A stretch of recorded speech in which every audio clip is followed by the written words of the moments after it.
Hi everyone, we're doing problem number 5-7 for this chapter, which is basically just figuring out some of the equations, and I wrote those down here, so for our reference. As we go through, you're given some, and you're supposed to solve for the others. So our first part that we're going to solve for is for Ivanhoe Company.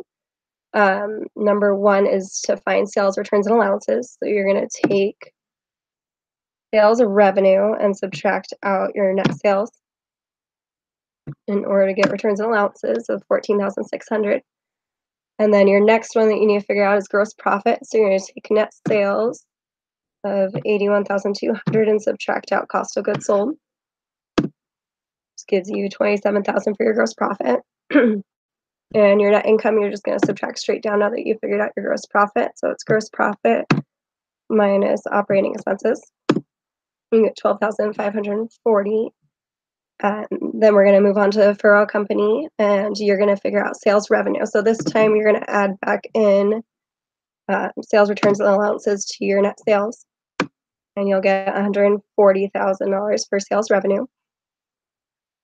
And then you're going to figure out your cost of goods sold, which is your net sales, and subtract out your gross profit down here, which is given. And you'll get $90,000 for your cost of goods sold.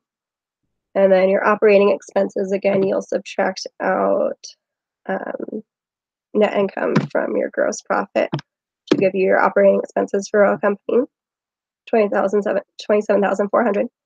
And then you'll move on to part B will open up, and part B is figuring out your profit margin and gross profit rate, which are both written down here.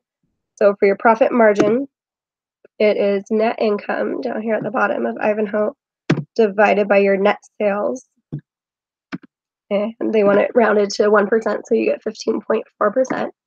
And then you'll do the same thing for Ferrell Company. Profit margin is going to be net income divided by net sales. You'll get 12.4%, and then you'll move down to your gross profit down here. So you're going to use your gross profit that we calculate over here for Ivanhoe divided by your net sales.